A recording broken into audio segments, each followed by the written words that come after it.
What's up, guys? How y'all doing?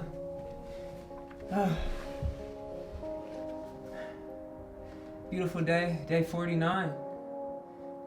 Day 48 was uploaded as a short, by the way. So I'm starting to upload some shorts now. We're uploading some shorts. Today, Today we just did some dips and some squats. I was supposed to do some pull-ups too, but man, them dips and them squats, as you're about to see, like, was really killing me. So yeah, that's what we did today. Just did some dips and some squats. The dips with these rings is really elite. Like, if you have access to some rings to do dips, you'll see. I'm gonna do dips probably every day this week, every other day maybe, and you're gonna see how big my chest is gonna be. I'm gonna start maybe adding some like progress shots and stuff in these videos. But yeah, today I kind of wanted to just talk about, like, you know, age, getting older. I don't know how old you are watching this, but me, Jackal, he's 27. And this 27 is turning to 28, and that 28 is going to turn to 29, and it's just, hopefully, God willing, this process of aging is just very interesting. And the reason why I even wanted to talk about this topic today was because I'm still out of breath from the workout, by the way. I finished the workout already. I'm still out of breath from it. I was setting up this camera, which I haven't set up in such a long time. This is a different camera. A lot of these videos have been shot on my iPhone, in case you were wondering. And yeah, so we shooting on like this old camera that I used to use to shoot a lot of these videos. You should watch this video. A lot of my early Sick of Meal videos, the no regrets or what's possible, even being insecure is a choice, was shot on this camera. And yeah, this camera it's just interesting seeing it back on this tripod, seeing the mic on the top of it. It's like very nostalgic. I don't even have my other tripod. It was just what I usually used to use. But I was setting it up and I was just thinking, like, wow, this is an era in my life of when I was like shooting these videos in this way, and thinking about age, thinking about how a lot of people that I know talk about time in a way that, oh, it's going by so fast. And in a lot of ways, I don't relate to people when they say that, and I feel like an oddball out when I'm like, God, and I usually just keep quiet, because it's like, do I want to be the guy who continues to say, I don't feel that way, I don't feel that way? It's like being a contrarian in a way, but I don't feel that way. Like, I remember so many details and periods from my life, thankfully, because of the videos that I made and the things that I really journaled in a way. Like with these videos, you know, I'm gonna look back at these one day when I'm older, if I get the chance to get older, and think like, wow, it's so amazing that I was at this era in my life. I was 27, I had just had a girlfriend, I'm in New York and I'm here, and it's just a really transitional stage. I'm seeing myself like practice becoming more strategic in the way that I'm conducting myself in my life. I'm having routine, I'm stretching and working out every day. It's like, this is a period in my life, and those other periods in my life were periods of reading and periods of introspection and learning myself, and I was able to creatively bring all of these things forward. And I think the reason why I wanted to talk about age and why I wanted to talk about the nostalgia thing and using my old camera, it's all coming to this point of, it's really important for us to chronologize ourselves, or just to put ourselves in memory and to represent ourselves to ourselves. I think so much of what social media has done is made everything done in a fashion that in order for it to be presented. And though I am presenting these as videos of me, I think in a lot of ways everything I do is very personal. Everything, when I talk to people and when they communicate what they feel about my work, is that they feel like it's personal. They feel like it's something that's for me, or that's very honest. And all of my work, all of the things I've done has been grounded in the honesty of whatever kind of place I am in my life, you know, whatever I'm struggling with, conceptually or physically or financially. It's like a part of it. And I think it's important for us to start, I think what I feel so much about these videos when I watch back, just these videos and the other videos, films that I made, it's like they are acts of understanding myself. And I think any creative act that is true is an act of understanding yourself, bringing yourself closer towards who you are. And you don't have to be successful in a quantitative way. It's like you're doing work that I know my niece one day is going to have the opportunity to view if she ever feels like it, or my children are going to have the opportunity to view. And I've talked about this before, but we have to start making these things that we're doing much more personal and much more meaningful to us and to our story, because they are. And it's not necessary for it to be consumed and absorbed by others for it to be valued. It can be valued by you and for you, and that's enough, you know. I was watching some of these days, Watch Me Evolves, and it was just interesting. And I had this moment, I think everything's always coming to, I don't know, I have to get this metaphor, this image right, but it's like everything happens and it reaches a point to where it becomes understood, you know, like while things are happening, they are understood, and you get, once you start to think more about things and you reflect on them, and I think that's what these videos are, it's like you come to understand what it was all for, and synthesizing these experiences and coming to understand them for yourselves, for me, is like a building block in my character, and they become more cemented. And that's not to say I become a rigid person, it's just said to show that I'm growing. You know, it's like a plant grows and then it has its leaves, and then those leaves fall, and then the new thing sprouts and they get more leaves, and it's like that's a part of being. And I think if you're not relating to yourself in that way, you're kind of in a non-growth cycle. And I think Watch Me Evolve is about growing. And I think evolution and growing and becoming stronger and bigger is not so much of an egotistical thing. It's a way of nature.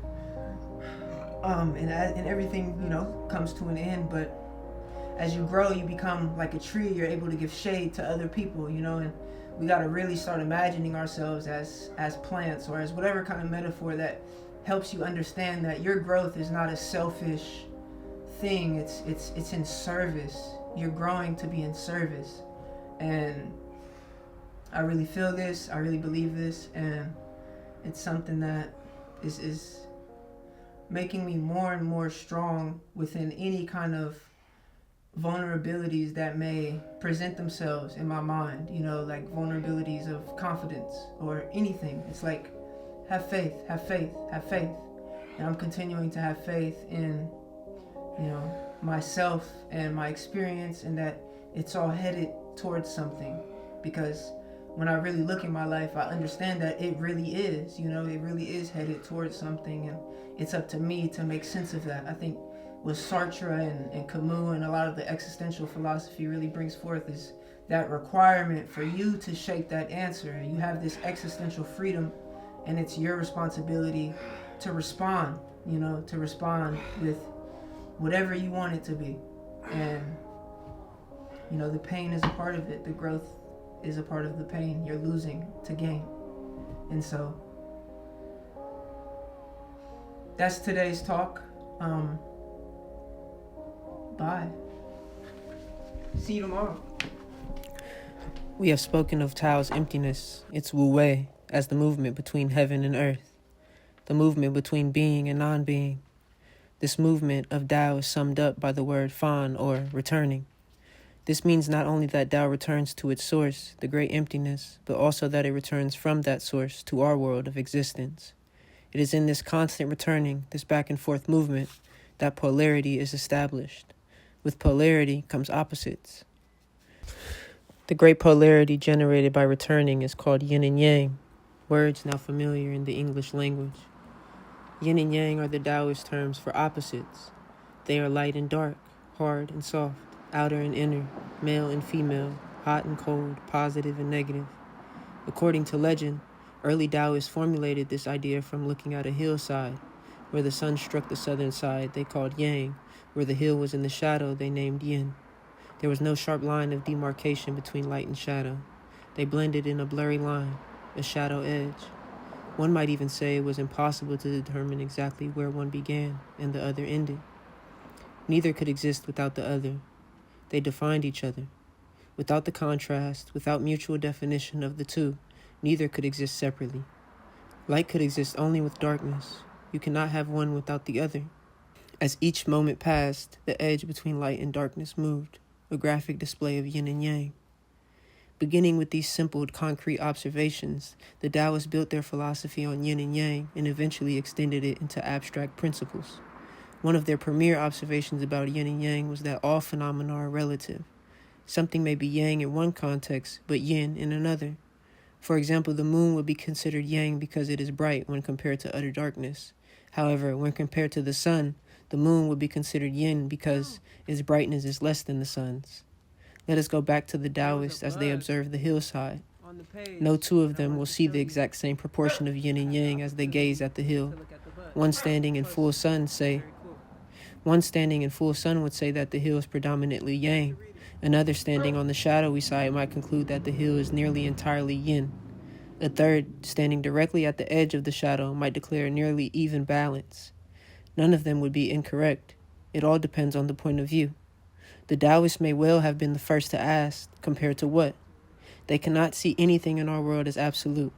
The entire universe, with its constant and dynamic motion, is an ongoing play between yin and yang. Since the universe is infinite and has no fixed points, there is no absolute point of view. There is only an observer whose observations must forever be considered subjective.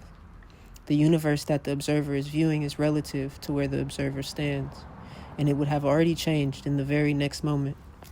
Another crucial observation was that yin and yang could never be in balance. Sometimes they blend, sometimes they oppose each other, but they are never completely equal. That would be stasis, and the Taoists do not observe stasis anywhere in the universe. There is always some very tiny bit that is off-center, out of balance, and it is this tension that allows for the ongoing movement of things. This variance between opposites is seen as part of every single human being. A person is yin and yang in varying proportions. You are yin and yang. You have two sides to your brain, each one of different character. You have left and right, upper and lower, inner and outer, mind and body, and so on. Qi is paired with blood, and the emotions, yin, are paired with reason, yang. Our personalities have both masculine and feminine qualities. We are profoundly dualistic, with a never-resolvable tension between the extremes. It is this tension, this fusion, that animates us. But this tension extends even into our psychology and our character. As long as people are composed of both yin and yang, they cannot totally forsake any single aspect of themselves. You cannot be totally good, and you cannot be totally evil. Of course, you should try to be good at all times, but you should understand your bad thoughts or actions. A Taoist who understands this simple doctrine thus has no use for guilt, fanaticism, or dogma. Dogma is unnecessary. Philosophy and religion are not perfect. Sometimes you may even have to do something dreadfully wrong that is terribly right for a particular moment. Yin and yang mean relativity. Once Wu Wei is achieved, even immortality may be the Tao. That is why Taoists give up learning of limited societal definitions. Guilt is only for those who are unable to accept their own actions. Instead, an understanding of yin and yang allows one to shape one's personality solely in regard to Tao rather than by society's religion. Instead, an understanding of yin and yang allows one to shape one's personality solely in regard to Tao, rather than by society's or religion's definitions.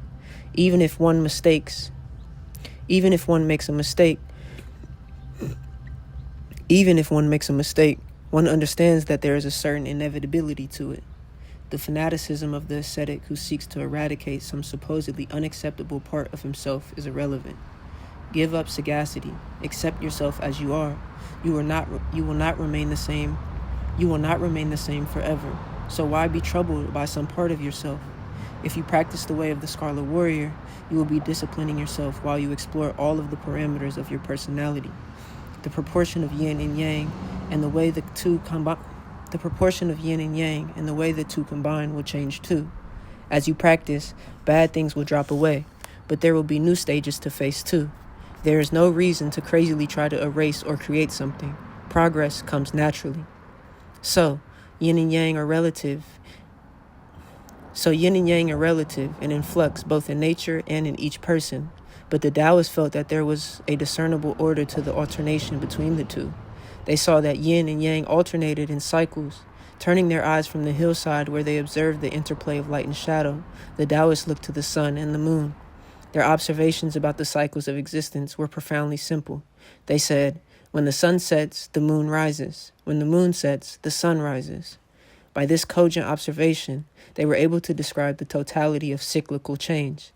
It was important to the Taoists to determine how the Tao moved through the world of phenomena, because it was by understanding this that they sought to integrate themselves with Tao, looking beyond their assertion that the movement of Tao is in returning and elaborating on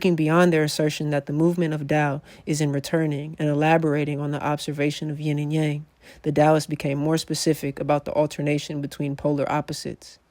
Taking the cycles of sun and moon as their examples, they formulated these simple but all-encompassing views about change. What is to be reduced is first expanded. What is to be weakened is first strengthened. What is to be abolished is first established. As the I Ching or Book of Changes puts it, whenever an action reaches its extreme, it begins to change into its opposite. When something has reached its nadir, it begins to ascend towards its zenith. When something has reached its zenith,